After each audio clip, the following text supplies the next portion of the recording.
1959年的国庆阅兵上，海陆空三军踏着整齐的步伐，向着天安门广场走来。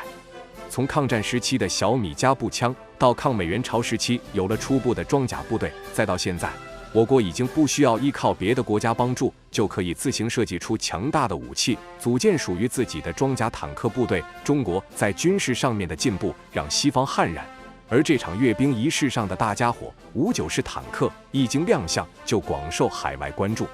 如果中国早就有了可以抗衡西方列强的武器装备，那么可能就没有8年抗日战争、4年解放战争以及3年抗美援朝战争。从1937年到1953年，这15年里没有1年不在打仗。如果有了这些先进的武器，中国可能就不会发生战争，或者说不会打得这么久、这么累。尤其是在抗美援朝时期，这场战争打的是相当惨烈。朝鲜停战协定签订后，志愿军司令员彭德怀给毛主席写信说：“我们取得了胜利，但我们吃了大亏，亏就亏在我们的武器不如人，我们的代价太大了。”正是出于这样的考虑，促使着我们必须大力发展军工企业，壮大我们的部队。虽然那时新中国百废待兴，但我国还是决定研制自己的武器装备，其中很重要的一项就是坦克。国产的首辆坦克59式就是在这样的背景环境下造出来的。59式前身来源于苏联 T-54中型坦克，而 T-54于1947年开始量产。当时 T-54坦克因为其优越的性能，在国际上广受好评，许多国家都纷纷购进 T-54坦克作为自己军队的主力。T-54坦克的广泛影响甚至持续到了70、80年代。1953年 T-54的改进型 T-54横空出世，在原有的基础上加装了新型设备，不仅加强了它的火力和续航能力，还让它拥有了夜间作战的能力。1955年11月，中国从苏联引进 T-54以及 T-54两种坦克，为我国自主研发坦克做准备。当时的苏联还提供了坦克的图纸以及生产流程，手把手教中国怎么造坦克。1956年4月，大批苏联援华专家来到当时还十分荒凉的内蒙古包头市，在他们的指导下，建成了中国第一个现代化的坦克制造工厂——内蒙古包头市第一机械厂，代号617。从 T-54的改进基本完成到输入我国只用了2年时间，就使我国装甲兵的坦克装备技术水平与世界同步。但是，从学习先进到转化为国产坦克研发能力的路还很长。1958年年底，我国已经能够自行组装 T-54型坦克。虽然原材料都是由苏联提供，但是这表明了我国已经拥有自行制造坦克的能力了。然而，当时赫鲁晓夫的对华政策导致中苏两国的关系逐渐恶化，许多苏联专家被召集回国 ，T-54及 T-54A 的相关资料也被苏联回收，这让刚起步的617厂遭受打击。其实，中苏两国关系的恶化，617厂的技术人员早就会料到，所以趁着苏联专家还没回国，加紧时间攻克技术难关，经常追着苏联专家问个不停。中国技术人员刻苦钻研和好学好问的精神打动了苏联的专家，所以苏联专家也是有求必应。当被苏联人问到为什么要这么拼命地造出坦克来，时间还多的是，617厂的技术人员一致告诉苏联人，因为祖国需要，因为受够了欺负。就是在这样的环境下，中国技术人员通过偷师和自学，到1959年时已完全掌握了苏制 T-54A 式全部技术细节，并且实现了批量生产。令人骄傲的是，在1959年10月1日，32辆完全由中国自己生产的坦克组成了浩浩荡荡的铁甲方阵，接受了最高领袖和全国人民的检阅。在此之前，它还是纯正的 T-54A， 但在阅兵之后，它被赋予了全新的光荣的代号59式中型坦克。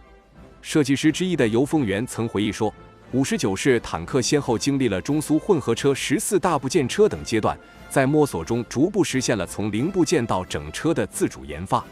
其中，仅发动机一项就解决了330多个关键技术难题。而10周年阅兵仪式上，59式坦克的亮相，标志着我国已经能够自主研发坦克。这也让不少的西方国家震惊中国的军事发展速度已经开始逐步逼近国际水平。对于许多军迷朋友来说，59式坦克在他们心中的意义不同凡响。尽管当今中国以及世界上比59式坦克更先进、更霸气的新型坦克比比皆是，但是每当谈起坦克，中国军迷首先想到的就是59式。因为59式坦克履带的样貌，许多军迷朋友还会亲切地称59式为5对轮。那为什么59式坦克经常被人提起？为什么许多军事题材电视剧、电影中也少不了它的身影？难道仅仅是因为它是国家的第一批自主研发的坦克吗？答案或许不止如此。从1959年初亮相到80年代才逐步停产，20多年的岁月里，59式一直是作为中国坦克部队的王牌，而且被生产了1万余辆。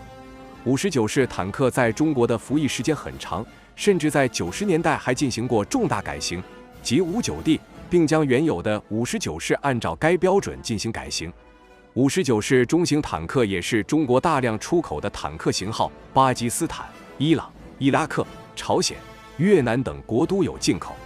1959年亮相过后，虽然西方国家对这款坦克很看好，但是它的磨砺历程才刚刚开始。1960年到1961年的时间段内，分成多个试车组，奔赴全国各地、大江南北、高原海岸，进行了严苛的全天候、全地形实车测试。出于众所周知的原因，59式坦克特别注重在东北高寒地区的性能。就在试车期间，还出现了一次装甲钢原料短缺危机。赫鲁晓夫一纸命令不仅调回了援华专家，还断绝了59式坦克上急需的装甲钢原料。而当时中国的冶金技术非常落后，如果不能生产出合格的装甲钢，那么59式坦克在敌人的炮口面前无异于纸糊的活靶子。可是这显然不能阻拦中国建造属于自己的陆战之王的决心。从1960年起，617厂和全国的科研院所、炼钢企业展开了利用稀土元素制造强化装甲钢的试验，历经3年，到1963年终于大功告成，才使得59式坦克得以迅速大量的生产。全重34吨，安装有1门100毫米线膛炮、1挺12.7毫米高射机枪、2挺7.62毫米机枪，火力、防护、机动性能均衡。无数次极限测试一再彰显出该型坦克的强悍性能。正是因为建造的艰辛、优越的性能以及存在的特殊意义，59式坦克才能被广大军迷所铭记。就像一提到步枪，许多人的第一反应就是 AK-47， 它的意义太非凡了。59式坦克的诞生和发展，不仅仅是我国坦克历史的缩影，更是我国军事发展的缩影。1949年的阅兵仪式上，毛主席还要担心来自台湾蒋介石的威胁，阅兵部队全部核弹，时刻应对这蒋介石的空袭。好在最后蒋介石放弃了空袭计划，这场开国典礼的阅兵式才得以顺利进行下去。那时候的阅兵部队哪有什么先进的武器？陆军还是端着单发步枪，装甲部队还不成熟，坦克部队用的还是战场上缴获的外国坦克，空军部队也仅有的10几架飞机。但是1959年的阅兵就不一样了，陆军已经开始普及自动化步枪，自主建造的解放牌汽车投入到了机械化部队当中，59式坦克的亮相更是震撼全场。海军体系也逐步建立起来，受阅的空军战机也多了起来，而且更加的专业化。这次的阅兵更多的展示的是国防实力，把能展示的都拿出来，向世界宣告中国的实力。而且和1949年的阅兵不同，这次仅仅是检视武器装备，并没有装实弹，这也意味着我国已经不必担心战争的爆发。而1949年的阅兵也成为中国历史上唯一一次核弹阅兵。此后，中国每5年1小阅，10年1大阅，每次的阅兵仪式所展现的新型武器装备都能让西方国家眼前一亮。陆军的王牌坦克59式及其改装型每次都会拉出来阅兵。而在1999年国庆50周年阅兵式上，坦克方队中首次出现了2种炮塔方方正正的坦克，96式和99式。新型坦克代替了59式，但是也不难看出其中有59式的身影。这2种坦克的炮塔是由装甲钢焊接而成，相比传统的铸造炮塔，防御性更强。在火力上99式和96式都装备了125毫米口径坦克炮，配合尾翼稳定脱壳穿甲弹，能有效击穿敌军坦克的正面装甲。1999年后的近20年里，96式和99式每一次公开亮相，都会被有心人观察到一些细微的变化：炮管外观、光学观察设备、发动机舱外观、炮塔和炮塔附加装甲等特征的变化，无不暗示着这两种坦克在定型后仍然进行着改进和发展，火力、防御性和机动性都相比原始型号有了很大加强。与陆军一样，海军、空军与火箭军的武器装备从建国时期发展至今，也同样经历着从无到有、从少到多、从引进到自产、从落后到先进的过程。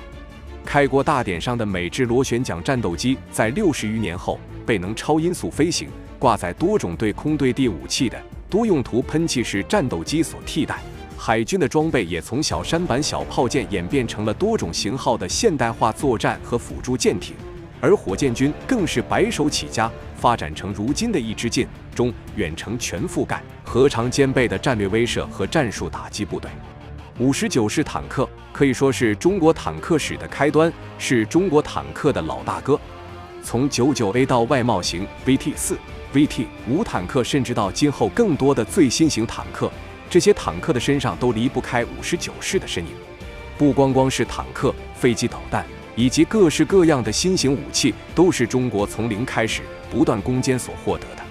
歼10、歼20系列战斗机，最新下水的福建号航母，可以打击到全球范围的东风系列导弹，再到放远外太空的南天门计划。中国的军事发展，从模仿到自制，再到全球顶尖，再到引领世界，哪一项新型武器的出现不是震惊全球？更让西方国家震惊的是，这期间中国仅用了70年。现在的中国，不光是阅兵、航展，甚至是军事演习，都会引起国外的广泛关注。